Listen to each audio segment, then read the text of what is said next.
Halo semuanya, kembali lagi bersama Erto Pelem, rekomendasi dan rekam jejak film Anda. Apa kabar kalian semua? Semoga kita semua selalu dalam kondisi baik, sehat tanpa kekurangan apapun. Setelah lama absen karena kesibukan Mimin di dunia pekerjaan, kembali lagi Mimin akan berbagi sebuah alur cerita film yang menceritakan seorang mantan tentara Finlandia, hidup sebatang kara, tidak punya rumah, keluarga, dan dikenal sebagai legenda prajurit abadi yang tak pernah mati di masa lalu. Namun saat ini ia memilih untuk menghindari perang dan memilih menjadi seorang pencari emas di sebuah padang tandus Finlandia. Ketika ia berhasil mendapat emas yang sangat banyak dan berniat akan menjualnya ke kota, ia harus berhadapan dengan sekompi tentara Nazi Jerman yang ingin merampas emasnya. Mantan tentara itu tidak tinggal diam. Ia melakukan segala cara untuk mempertahankan emasnya dengan berbekal pengalaman di medan perang di masa lalu. Cerita film ini ditulis dan disutradarai sendiri oleh Jalmari Highlander dengan judul Sisu yang rilis pada tahun 2023. Film yang bergenre aksen Perang Dunia Kedua ini dibintangi oleh Jorma Tumila dengan karakter minim berbicara namun memiliki segudang keterampilan bertarung dan bertahan hidup seperti John Rambo. Penasaran dengan jalan ceritanya? Yuk kita simak bersama-sama. Berlatar Perang Dunia Kedua tepatnya pada tahun 1944 dan di akhir masa kekalahan penduduk tentara Nazi Jerman di Finlandia, di tengah kecamuk perang, seorang pria Parubaya kita sebut saja Pak Tua. Pak Tua memutuskan meninggalkan perang untuk selamanya dan beralih kesibukan dengan mencoba peruntungan menambang emas di tengah padang Lapland Finlandia. Terlihat ia sedang mengayak butiran-butiran pasir di sebuah sungai kecil. Raut wajahnya penuh pengharapan untuk bisa menemukan butiran emas. Setelah beberapa saat kemudian, ia berhasil menemukan butiran emas seukuran biji beras. Ia pun berteriak girang menandakan sebuah harapan baru muncul di padang luas itu. Hari-hari berlalu, entah berapa lama sudah, dengan peralatan seadanya, pria Parubaya itu terus melakukan penggalian di pinggir sungai untuk mencari butiran emas yang ia yakini terdapat banyak di sana. Tak terhitung lubang yang sudah ia gali, namun ia belum mendapatkan emas yang ia cari. Terlihat sebuah tenda tempat ia berteduh dari panas dan hujan. Dengan ditemani seekor anjing kecil dan seekor kuda kesayangannya, ia terus menggali walau harus dengan kewaspadaan di tengah perang yang masih berkecamuk. Saat itu, Finlandia dan Moskow Uni Soviet telah melakukan perjanjian damai gencatan senjata. Dalam kesepakatan perjanjian itu, pihak Finlandia harus mengusir tentara Nazi Jerman keluar dari Lapland. Di akhir kekalahan tentara Nazi, mereka melakukan praktek bumi hangus wilayah yang mereka lewati. Dari kejauhan terdengar dan terlihat dentuman dan kobaran api sedang terjadi di kota Lapland. Pak Tua hanya memandanginya dengan ekspresi dingin.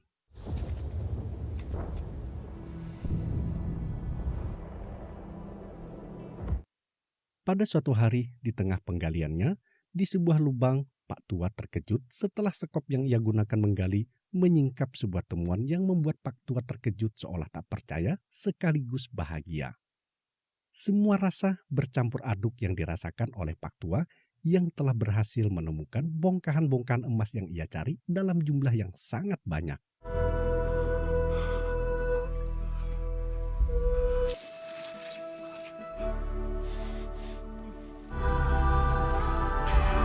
Pada keesokan paginya, setelah mengumpulkan emas yang cukup banyak, Pak Tua bersiap pergi membawa hasil emas yang banyak itu menuju kota untuk dijual. Sebelum berangkat, ia menyempatkan diri untuk mandi di sungai tanpa busana. Terlihat sekujur tubuh Pak Tua dipenuhi banyak sekali bekas luka yang mengerikan, menandakan bahwa ia telah banyak sekali mengalami pengalaman hidup yang keras dan kejam di masa lalu. Setelah siap, ia lalu beranjak pergi meninggalkan tempat itu dengan menaiki kuda kesayangannya menyusuri padang luas Lapland. Setelah beberapa lama berkuda, bersamaan dengan itu, dari kejauhan terlihat juga iring-iringan tentara Nazi Jerman yang berjumlah satu kompi sedang bergerak mundur meninggalkan kota Lapland yang di bumi hanguskan. Rombongan tentara Jerman terlihat berhenti dengan senjata yang siaga saat akan berpapasan dengan Pak Tua. Namun Pak Tua terus berjalan dengan santai bersama kudanya melewati kendaraan tempur yang dipenuhi dengan tentara.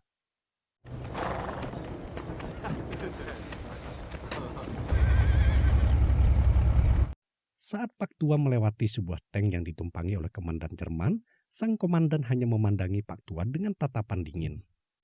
Ketika Pak Tua sudah melewati tank, seorang perwira bawahan komandan mengangkat senjata dan berniat ingin menembak Pak Tua. Namun dicegah oleh sang komandan agar membiarkan Pak Tua berjalan menjemput kematiannya sendiri di tengah padang ranjau yang sudah mereka pasang. Sang komandan kemudian memberi aba-aba kepada semua anak buahnya agar iring-iringan kendaraan mereka bergerak maju. Sementara itu, Pak Tua terus berjalan dengan kudanya diikuti oleh anjingnya yang setia. Ketika melewati sebuah kampung tidak jauh dari tempat ia berpapasan dengan rombongan tentara Jerman tadi, ia melihat banyak sekali bekas kekejaman tentara Nazi Jerman yang menggantung para penduduk di tiang-tiang listrik sepanjang jalan. Pak Tua terus berjalan dengan kudanya. Hingga di sebuah padang, ia kembali bertemu dengan rombongan kecil tentara Jerman yang tertinggal karena mengalami masalah pada truk yang mereka tumpangi. Saat akan berpapasan, seorang tentara mencegatnya dan menyuruh Pak Tua turun dari kudanya. Tentara itu kemudian memeriksa bawaan Pak Tua yang ada di punggung kudanya. Setelah tentara itu melihat peralatan tambang emas yang dibawa oleh Pak Tua, ia memanggil rekan-rekannya agar memeriksa tas bawaan Pak Tua. Tentara itu kemudian menggiring Pak Tua menjauh dari kuda. Para tentara yang menggeledah tas Pak Tua akhirnya tertawa girang setelah menemukan banyak sekali emas. Pak Tua yang merasa keadaan buruk akan terjadi menyuruh anjing kesayangannya untuk pergi berlari meninggalkan tempat itu. Si tentara yang melihatnya segera menembaki anjing itu, namun si anjing berhasil lolos. Si tentara kemudian menyuruh Pak Tua agar berlutut. Ia berencana akan mengeksekusi Pak Tua agar bisa menguasai emasnya. Namun Pak Tua enggan berlutut. Raut kemarahan terpancar di mukanya. Si tentara yang kesal kemudian bersiap akan menembaknya dalam posisi berdiri dari belakang. Namun belum sempat si tentara menarik pelatuk senapannya, Pak Tua dengan kecepatan luar biasa berhasil menancapkan pisau sangkurnya tepat di kepala tentara itu tanpa sempat ia menyadarinya. Prajurit lain yang awalnya menganggap remeh Pak Tua dibuat sangat terkejut ketika melihat aksi Pak Tua. Mereka lalu berusaha menyerangnya. Dengan mudah semua tentara Jerman itu pun tewas dibuat oleh Pak Tua dengan sadis.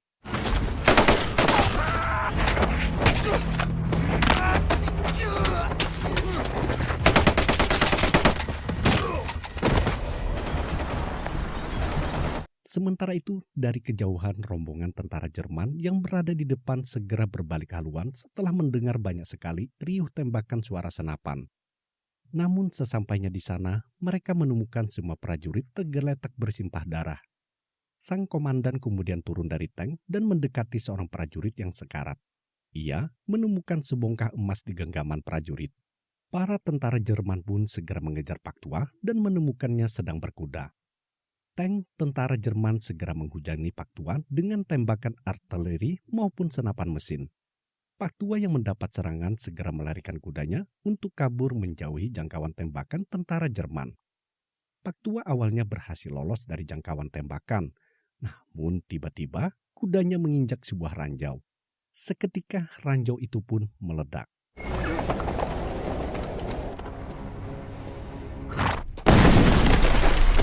Beberapa lama kemudian Pak Tua tersadar dari pingsannya. Ia mendapati kudanya telah mati dan hancur terkena serpihan ledakan ranjau. Tidak lama kemudian rombongan kendaraan tentara Jerman pun mendatanginya. Ketika Pak Tua berniat akan kabur, ia melihat emas-emasnya berhamburan di tanah. Ia lalu memunguti emas-emas itu sambil memasukkannya ke dalam tas. Sementara itu, sang komandan tentara Jerman hanya bisa terpaku saat menyaksikan bongkahan-bongkahan emas yang berjumlah sangat banyak sedang dipunguti oleh Pak Tua. Saat perwira bawahannya bersiap akan menembak Pak Tua, sang komandan menahannya agar menunggu komandonya. Sementara itu, Pak Tua yang telah menyadari kehadiran tentara Jerman ketika itu sudah selesai memunguti emasnya. Ia lalu meraih sebuah batu, lalu berdiri menatap komandan tentara Jerman. Ketika komandan Jerman memerintahkan anak buahnya agar segera menembaknya, Pak Tua segera melemparkan batu di genggamannya. Batu itu tepat mengenai sebuah ranjau yang ada di depan rombongan tentara Jerman. Ledakan itu membuat semua tentara Jerman terkejut dan asapnya yang menutupi pandangan para tentara memberi kesempatan kepada Pak Tua untuk berlindung dari hujanan peluru tembakan tentara Jerman.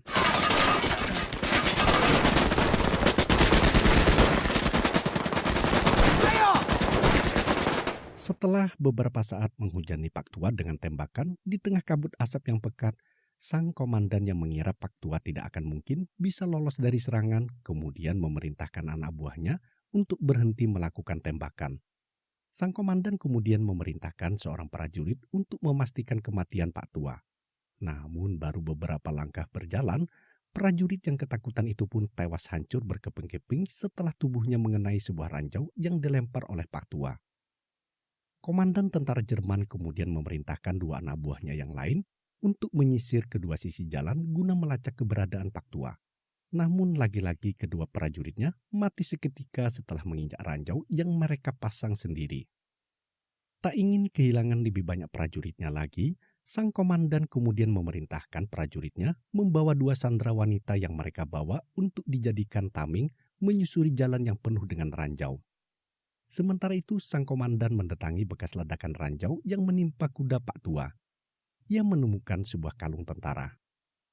Tidak beberapa lama kemudian, mereka melanjutkan pengejaran Pak Tua dengan dipandu oleh kedua sandera wanita dalam kondisi terikat sambil berjalan kaki. Sementara itu, di dalam tank, anak buah komandan menghubungi seorang jenderal di markas pusat untuk mencari informasi identitas Pak Tua melalui petunjuk kalung yang mereka dapatkan. Dari informasi sang jenderal, ia menyampaikan agar sang komandan dan prajurit anak buahnya untuk segera kembali meninggalkan Finlandia melalui Norwegia. Namun sang komandan protes karena Pak Tua telah membunuh 7 tentara Jerman. Sang jenderal pun mengatakan mereka sangat beruntung masih bisa hidup karena berdasarkan identitas kalung prajurit yang mereka dapat, mereka sedang berhadapan dengan orang yang bukan sembarangan. Pak Tua itu bernama Aatomi Korpi. Dia adalah komando Finlandia yang paling ditakuti kesatuannya yang juga terkenal sebagai bajingan kejam. Hal tersebut terjadi karena Pak Tua telah kehilangan rumah dan seluruh anggota keluarganya yang dibunuh oleh pasukan Rusia, sehingga merubah ia menjadi prajurit kejam dan pendendam yang tak mau diperintah oleh siapapun. Karena tidak bisa lagi dikendalikan, Finlandia menugaskan Pak Tua sendirian ke padang gurun untuk mengejar patroli Rusia. Ia menjadi mesin pembunuh yang mematikan yang sudah membunuh 300 lebih tentara Rusia. Sampai-sampai ia dijuluki sebagai Kuce yang artinya prajurit abadi. Setelah mendengarkan informasi dari sang jenderal, sang komandan berpikir sejenak.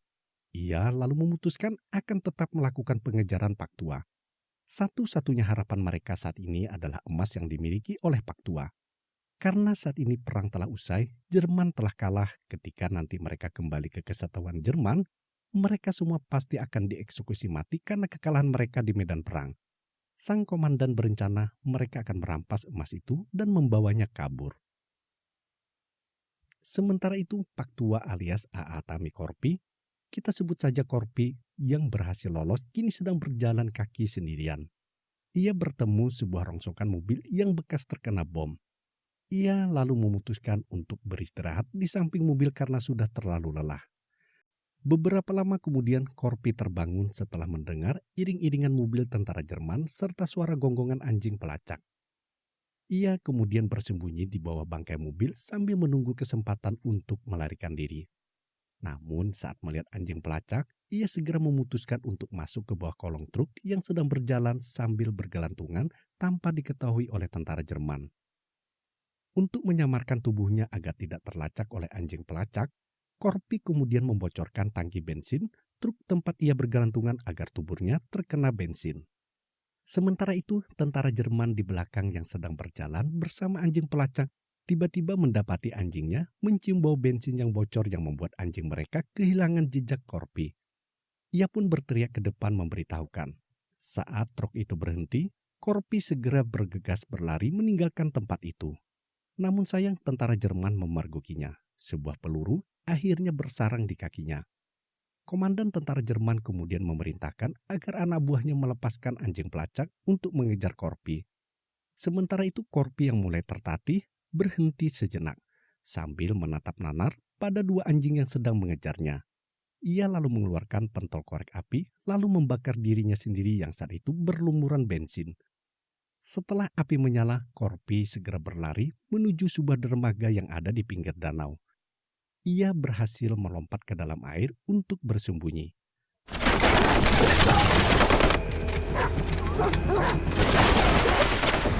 Korpi yang ternyata jago dalam menyelam membuat para tentara Jerman harus menunggu cukup lama agar muncul ke permukaan untuk bernapas. Saat Korpi naik ke permukaan mengambil napas, sebuah peluru berhasil mengenainya. Namun ia kembali menyelam meninggalkan bekas noda darah di permukaan air. Komandan tentara Jerman yang menyangka Korpi telah tewas kemudian menyuruh anak buahnya untuk pergi mengambil emas yang ada di dasar danau. Menggunakan sebuah perahu sampan yang diisi oleh 3 tentara, mereka segera melakukan pencarian di danau. Salah seorang tentara lalu melompat ke dalam air menuju dasar. Tanpa disadari oleh tentara itu, Korpi datang menyergapnya dari belakang, lalu menggorok lehernya, dan Korpi lalu menghirup sisa udara yang ada di tenggorokan tentara itu untuk membantunya bernapas. Sementara itu di permukaan, kedua tentara yang ada di perahu terkejut setelah melihat riak air yang bercampur darah muncul di dekat perahu mereka. Komandan tentara Jerman yang menyaksikan kejadian itu kemudian menyuruh salah seorang anak buahnya untuk terjun mencari keberadaan Korpi. Walau dipenuhi dengan rasa takut, tentara itu akhirnya terpaksa terjun mengikuti perintah sang komandan. Tidak lama berselang, tentara kedua pun bernasib sama dengan tentara yang pertama tadi. Sementara itu, Korpi telah berhasil mengambil tali lalu menariknya ke dalam dasar. Sang prajurit yang melihatnya kemudian memeriksa arah tali. Ia melihat sosok Korpi yang muncul ke permukaan bak layaknya hantu. Prajurit itu pun semakin takut. Ia segera mendayung perahu menuju tepi danau. Namun komandan Jerman yang mengira prajurit itu akan melarikan diri, memerintahkan anak buahnya yang lain untuk menembaknya. Ketika prajurit yang mendayung itu mati, ternyata perahu itu terus berjalan menuju tepi. Ternyata Korpi yang menariknya. Menyadari jarak tembak mereka yang jauh, si perwira bawahan komandan segera berlari menuju tank untuk menembaki Korpi menggunakan senapan otomatis. Sementara itu Korpi yang sudah berhasil mencapai tepi danau kemudian menggendong tentara yang tewas di perahu untuk dijadikan tameng pelindung dari tembakan.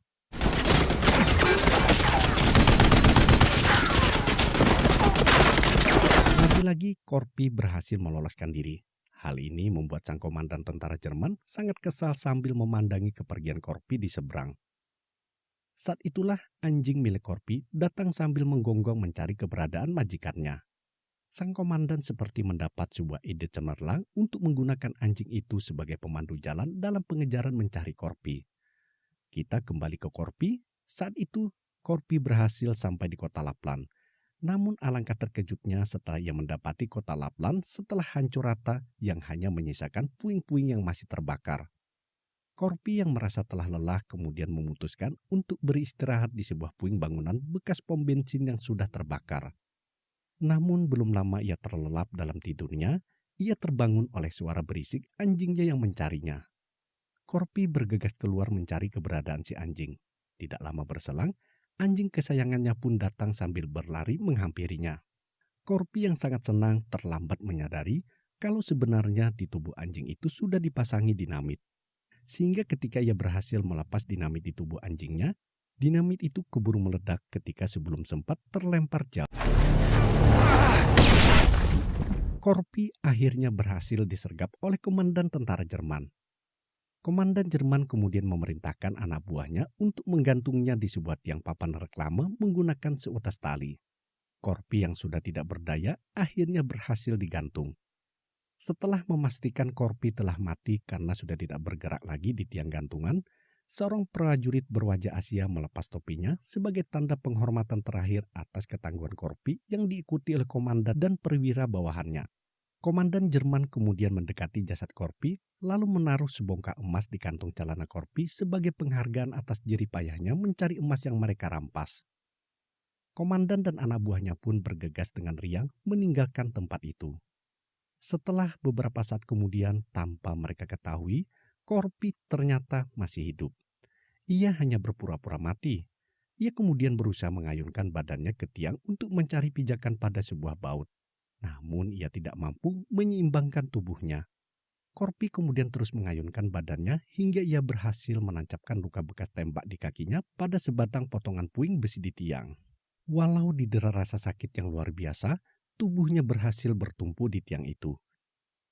Ketika pagi menjelang, terdengar anjingnya menggonggong seolah mengerti penderitaan yang kini dialami oleh majikannya yang kini masih tergantung.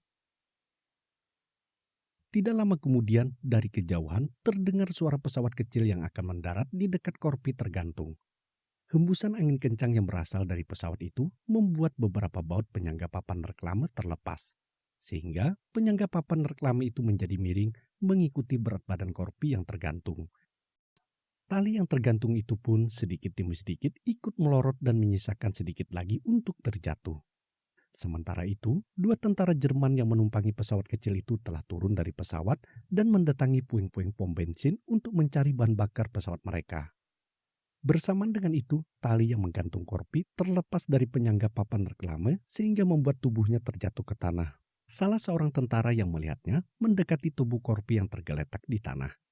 Ia mendapati Korpi masih hidup dalam kondisi masih terikat. Tentara itu berteriak memberitahukan temannya yang saat itu masih sibuk mencari sisa-sisa bahan bakar. Temannya pun memerintahkannya agar menembak mati Korpi bersama anjingnya yang terdengar sangat berisik dan mengganggu. Ketika tentara itu bersiap akan menembak Korpi, tanpa diduga Korpi berhasil menendang tentara itu sehingga terjatuh bersamaan dengan suara pistol yang dipegangnya. Tentara itu langsung tewas saat terjatuh karena kepalanya menimpa batu puing-puing bangunan. Tentara satunya yang belum menyadari kalau temannya telah mati, memarahi temannya karena tidak kunjung menembak anjing yang sangat berisik. Setelah memanggil temannya beberapa kali, namun tidak mendapatkan jawaban, ia pun mendatangi keberadaan temannya. Tiba-tiba dari belakang, Korpi berhasil memukul kepala tentara itu menggunakan sebuah batu yang membuat tentara itu roboh seketika. Tidak lama kemudian terlihat Korpi duduk sambil memandangi sebongkah emas yang disisakan oleh komandan Jerman dengan raut wajah marah dan putus asa karena hasil jeripayanya telah berhasil dirampas. Dengan raut penuh emosi, Korpi pun menguburkan sebongkah emas yang tersisa bersama harapannya yang padam. Bersamaan dengan itu, ia mendengar suara rintihan kesakitan dari tentara Jerman yang ia pukul menggunakan bata. Rupanya tentara itu tidak mati. Ia hanya pingsan sejenak. Korpi bergegas mengambil sebuah pistol dan bersiap menembaknya. Namun, Korpi urung melakukannya. Setelah ia berpikir sejenak, lalu melihat pesawat yang terparkir di depannya. Harapannya untuk merebut emasnya pun kembali hadir. Ia segera menggali emas yang tadi ia kubur dan bertekad mengejar tentara Jerman menggunakan pesawat dan tentara yang masih hidup itu yang ternyata adalah seorang pilot. Sebelum berangkat, Korpi membersihkan dan mengobati luka tembak yang terdapat banyak di tubuhnya. Terdengar ia berteriak menahan rasa sakit saat ia mengeluarkan peluru, menjahit lukanya dan menyiram bekas luka menggunakan bensin. Sampai-sampai pilot Jerman yang menjadi tawanan Korpi ikut merasakan ngilu melihatnya. Kita berpindah ke rombongan komandan Jerman yang sedang menuju sebuah tempat untuk mendatangi pesawat yang sudah mereka sewa agar bisa melarikan diri membawa kabur emas rampasan milik Korpi. Namun tiba-tiba iring-iringan kendaraan mereka berhenti karena mengalami sebuah hambatan yang ada di jalan. Komandan Jerman kemudian memeriksa rintangan yang menghalangi perjalanan mereka. Ternyata adalah sebuah pesawat militer Jerman yang sudah rusak parah akibat pendaratan darurat. Ketika dua anak buahnya memeriksa kondisi pilot, mereka semua terkejut, termasuk sang komandan, saat mengetahui pilot yang tewas itu dalam kondisi terikat menggunakan tali yang dipakai untuk menggantung Korpi. Seketika, raut wajah sang komandan berubah takut. Momok Korpi sebagai tentara abadi membuat mereka semua ketakutan dan memaksa mereka bergegas pergi meninggalkan tempat itu. Sementara itu, di dalam sebuah truk yang berisi para sandera wanita, dua tentara yang bertugas menjaga sandera membicarakan keganjilan Korpi yang harusnya sudah mati digantung, kini bangkit kembali bak hantu menakutkan. Seorang sandera wanita cekikikan tertawa meledek mereka setelah mendengar cerita Korpi. Wanita itu mengatakan tentara Jerman bajingan seperti mereka yang sudah merampas haknya tidak akan bisa membunuh Korpi. Ia akan terus kembali untuk mengejar mereka. Semua rakyat Finlandia sangat mengenal Korpi sebagai tentara yang tak pernah mati. Korpi tidak akan mati sebelum semua prajurit kompi Jerman itu mati semua. Mendengar cerita itu, seorang tentara Jerman mentertawakannya karena tidak percaya. Namun tiba-tiba seorang tentara di depannya tumbang karena sebuah tusukan yang berasal dari luar truk. Ketika tentara itu ingin memeriksanya, tiba-tiba sebuah cangkul penggali menancap di tubuhnya. Ternyata yang melakukan itu adalah Korpi. Setelah masuk, Korpi mempersenjatai para wanita-wanita Sandra itu untuk membantunya melakukan perlawanan. Mereka kemudian berusaha mengambil alih truk yang dikemudikan oleh tentara Jerman yang akan diambil alih kendalinya oleh wanita Sandra. Setelah berhasil mengambil alih truk, Korpi memberi kode agar melakukan pengereman mendadak agar bisa memberi kesempatan ia melompat ke kendaraan tank yang ada di belakang truk. Setelah Korpi berhasil melompat ke atas tank, kini giliran para wanita Sandra yang beraksi. Truk yang dikendalikan mereka segera mengejar truk di depan mereka yang berisi tentara Jerman. Saat posisi truk mereka sejajar, para wanita di dalam truk segera menembaki tentara hingga semuanya tewas tanpa ampun termasuk supir truk tersebut sehingga truk pun kehilangan kendali. Sementara itu tentara yang mengendalikan tank melaporkan kepada komandannya setelah melihat truk mereka yang oleng dipenuhi oleh tentara mereka yang tewas. Komandan kemudian menyuruhnya agar ngebut menjalankan tank karena mereka telah hampir sampai di tempat pesawat yang menunggu. Saat tank melaju kencang, tiba-tiba dari atas tank terdengar suara benturan keras yang berasal dari alat cangkul Korpi yang ingin membuka paksa pintu masuk tank. Sang komandan memerintahkan perwira bawahannya yang bernama Wolf agar keluar membunuh Korpi. Setelah memberi aba-aba pada hitungan ketiga, tentara yang mengendalikan tank segera menghentikan laju tank secara mendadak. Seketika Korpi terjatuh dari tank. Bersamaan dengan itu, sang perwira membuka pintu tank dan menembakinya. Namun tak satu peluru pun berhasil mengenainya. Korpi segera berlari ke sisi lain tank lalu kembali menaikinya. Sementara itu sang komandan menyuruh satu lawan satu agar di atas melaju kencang meninggalkan Korpi dan perwira terjatuh dari tank.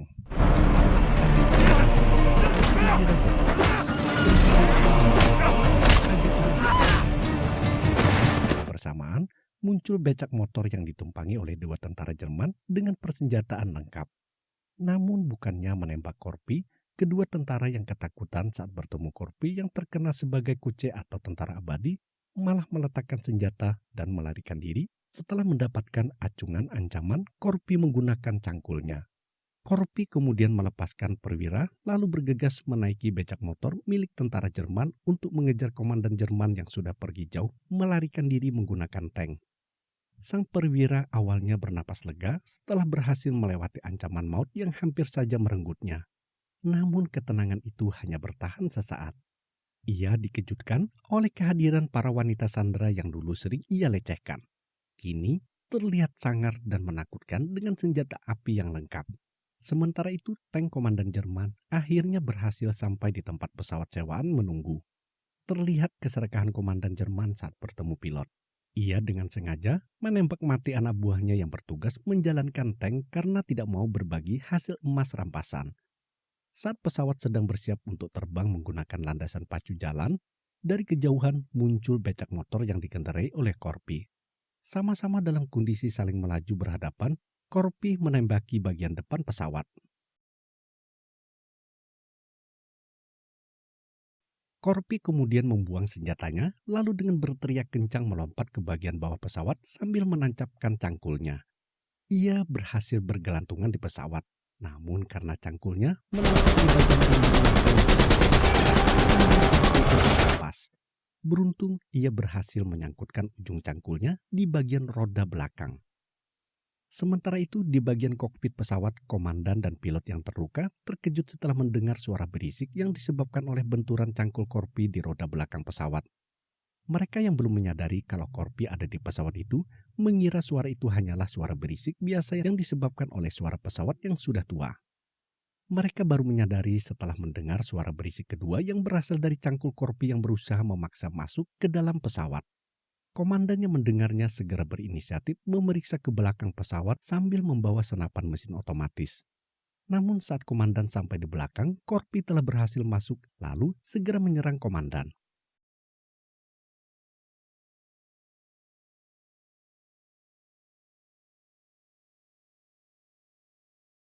Pertarungan awalnya berhasil dikuasai oleh komandan Jerman.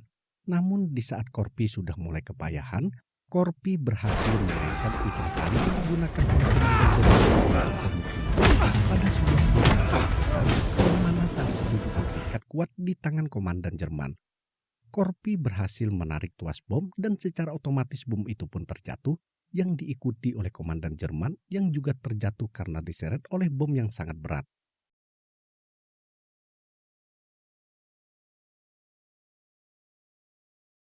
Korpi dapat bernapas lega dan duduk di bangku pesawat setelah kelelahan bertarung. Namun tiba-tiba ia merasakan ada sesuatu yang tidak beres dengan posisi. Ia lalu terkejut dan mendapati ternyata telah tewas.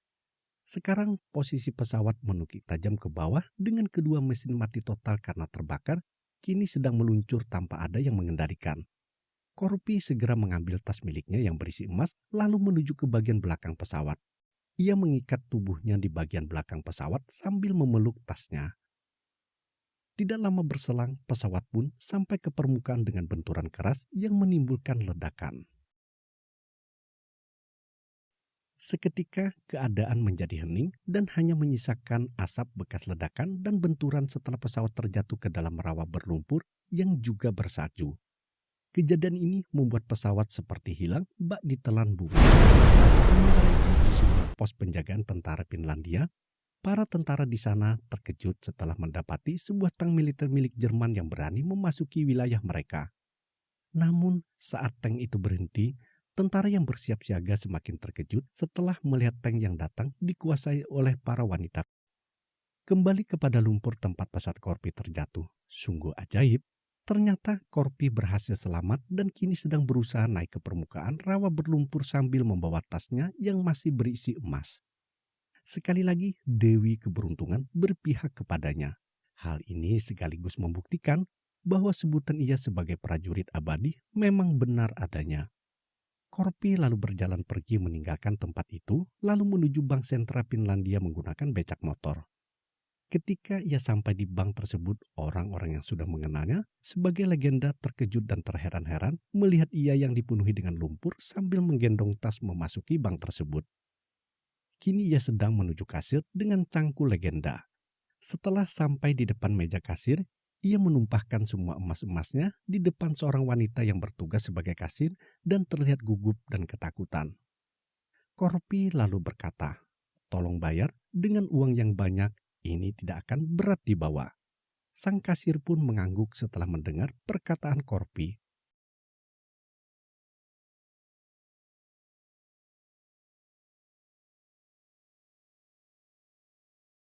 Inilah suara dialog perkataan pertama yang keluar dari mulut Korpi sepanjang dalam film ini dan sekaligus sebagai penutup film ini.